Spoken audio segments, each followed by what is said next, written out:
عليكم السلام. أهلا بكم أحبتي في برنامجكم ملاحظات قرآنية، ونحن في حلقة 359 ولازلنا مع حديث البخاري في الإسراء والمعراج، ودي الحلقة الثالثة. وهنتكلم بقى عن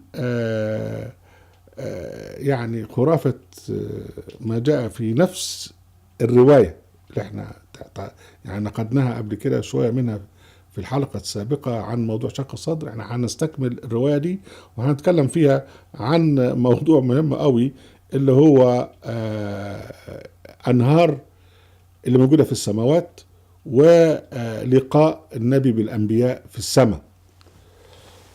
نقول ايه بقى؟ نكمل بقى. يعني بعد ما اتكلم عن شق الصدر، البخاري قال لك: ثم عرج به الى سماء الدنيا فضرب بابا من ابوابها. يعني سماء الدنيا يا اخواننا لها ابواب ما شاء الله. فناداه للسماء: من هذا؟ فقال: جبريل. قال: جبريل.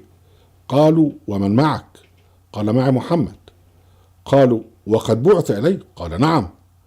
قالوا: فمرحبا به واهلا، يستبشر باهل السماء، لا يعلم اهل السماء ما يريد الله في الارض حتى يعلمهم. يعني اذا بقى احنا هنا بقى ايه؟ يعني الجماعه اللي هم بتوع الجوازات، وانت رايح مثلا اي بلد بتكون في جوازات، بيقول لك: انت معاك فيزا؟ لا ده مش معاك. اما معاك؟ طب اتفضل. انت مين اللي معاك؟ طب اتفضل.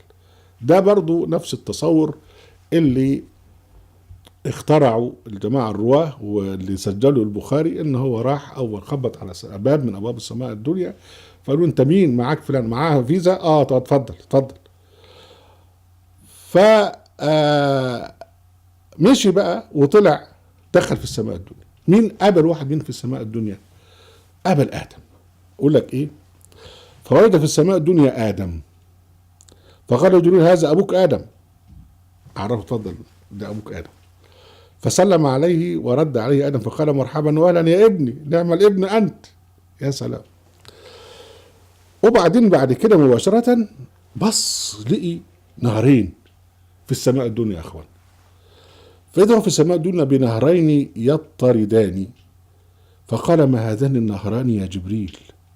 قال: هذان النيل والفرات. اضحك بقى وهيص. يعني النيل والفرات بقى مش لك، انسى بقى ان هم بيجوا من وسط افريقيا وبيجوا من اثيوبيا وسد النهضه والكلام ده. لا لا، ده هم بيجوا يا اخوانا من السماء الدنيا.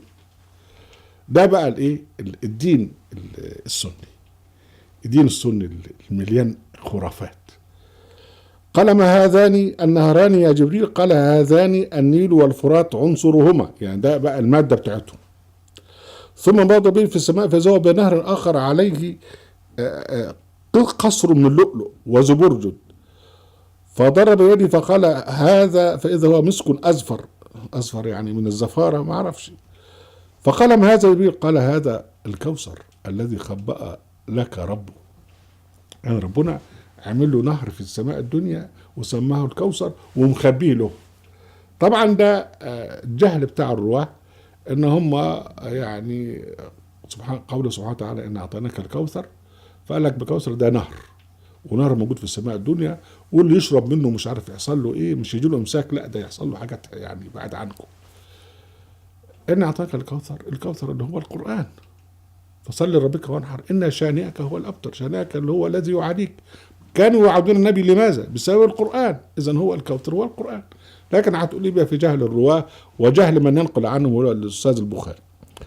وبعدين بعد كده يبقى احنا اتفقنا هنا بقى على حسب كلامه ان هو لقي آدم في السماء الأولى، ثم عرج به إلى السماء الثانية، فقالت له الملائكة مثل ما قالت الملائكة الأولى: من هذا؟ قال جبريل. قال جبريل. قال: ومعه؟ قال: محمد صلى الله عليه وسلم. قال: وقد بعث إليه؟ قالوا: نعم. قال: مرحبا به وأهلا. ثم عرج به إلى السماء الثالثة فقالوا مثل ما قال في الأولى والثانية. يعني في كل سماء بيوقفوه يفتشوه يعملوا له بقى يعني إيه؟